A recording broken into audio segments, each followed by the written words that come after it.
এই যে আসতেছে ফেব্রুয়ারি, কত ফেব্রুয়ারি যেন,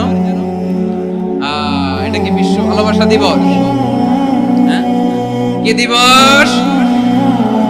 এই বিশ্ব ভালোবাসা দিবসের সাথে মুসলমানদের কোনো সম্পর্ক নাই। আমার প্রিয় ভাইরা, এই যে আপনি অবৈধ সম্পর্কে জড়ালেন, কেন আল্লাহ অশ্লীলতাকে হারাম করেছে দেখেন। বলতেছিলাম যে এটা আপনার নাসাল, আপনার জেনারেশন, আপনার লিনিয়েজ, আপনার বংশকে প্রিজার্ভ করা। কে কার বাবা, কে কার মা, বাবা মা জানা, প্রজন্মকে প্রিজার্ভ করা, এটা ইসলাম ওয়াজিব করে দিয়েছে।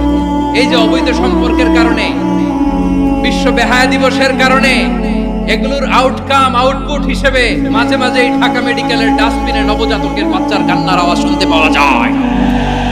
চট্টগ্রাম মেডিকেলের ডাস্টবিনে নবজাতকের কান্না শুনতে পাওয়া যায়। বীর চট্টলার মুসলমানেরা বুঝতে পারলে আওয়াজ করে বলেন, এই যে চট্টগ্রাম মেডিকেলে যে নবজাতকটা পাওয়া গেল, ওর বাবাকে আমাকে বলেন, ওর মাকে, ও কোন ফ্যামিলির সন্তান কেউ জানে? আপনি হিউম্যান ডিগনিটিকে অপমান করেছেন না? আপনি তার ভবিষ্যৎকে অন্ধকার করেছেন না? আপনি তার লিনিয়েজকে প্রশ্নবিদ্ধ করে দিয়েছেন না? এই জন্য আল্লাহ তাআলা অশ্লীলতাকে আমাদের জন্য হারাম করে দিয়েছেন। সুবহানাল্লাহ।